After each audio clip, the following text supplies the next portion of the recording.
Hey, friends! Barkey J. Dog here, back with another movie review. This time I have a sci-fi movie for you, one that would crop up on the Creature Double Feature from Channel 56 in Boston back in the day. I remember seeing it there, and it always kind of stuck with me. So I finally tracked down a half-decent copy on DVD, so this time we're talking about Queen of Blood from 1966, a movie produced by Roger Corman. Our story goes like this. It's the future! You can tell because everyone is wearing turtlenecks. It's 1990. The moon has been colonized and the space program is preparing for the first trip to Mars, when they receive an alien signal. These aliens are planning on dropping by, so they were thoughtful enough to call ahead. But then, disaster strikes, and the alien ship crashes on Mars. The Earth team launch from the lunar base to the rescue. Unfortunately, they have trouble too. A second rocket heads to Mars to help, but because of their limited fuel supply, they have to land on Phobos and take a shuttle down to the planet from there. At the end of the day, they only find one survivor, an alien chick.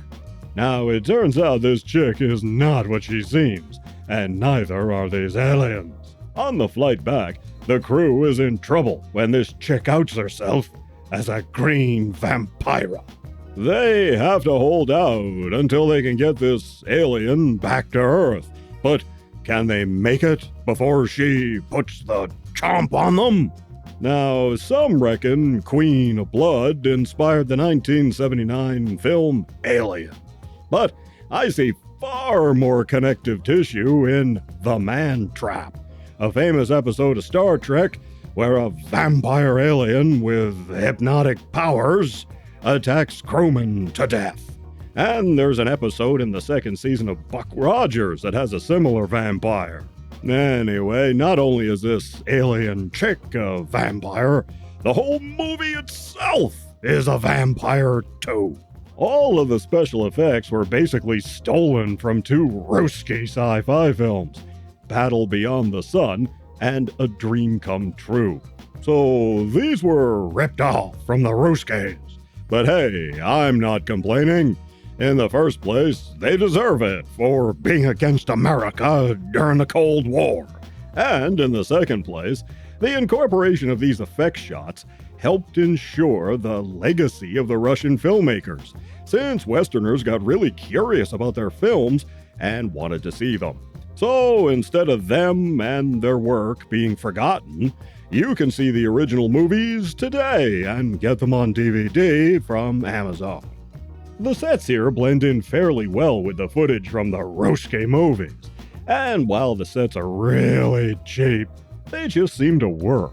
Everything comes together pretty nicely, which is surprising given that it's comprised of these effect shots from two other movies spliced in with the original footage of the American cast. The Ruski effect shots look great, but I think it's the cast that sells this one for the most part. In our cast, we have John Saxon, who was in a metric ton of things, like A Nightmare on Elm Street and Enter the Dragon. But I remember him best from the time he guest starred on The $6 Million Man. He tried to fight Steve Austin, but Steve broke his face on account of Saxon was a robot. That's right. He was a Saxbot, if you will. Basil Rathbone plays the leader of the space program. He only worked 2 days on this. There was a bit of controversy since he had a spot of trouble remembering some of the lines. You can see him reading off papers a lot. Maybe that's why. And once they had to shoot through the lunch break, and the union didn't like that. But Rathbone himself had insisted they keep going, so that was on him. He didn't like having to do reshoots either, but they had to be done. We also have a young Dennis Hopper here as one of the astronauts. This wasn't exactly Hopper's first rodeo. He had been working fairly steadily before this, mostly on TV. Don Eitner plays a fellow astronaut, mostly a background character actor. He appears in a bunch of TV shows in one-off roles. He played a navigator on the bridge of the Enterprise in Star Trek in the episode Charlie X, just after his appearance here in Queen of Blood.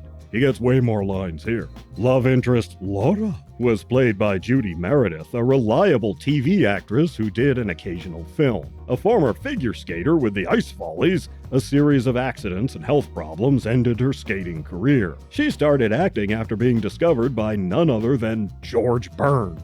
Yes, the George Burns.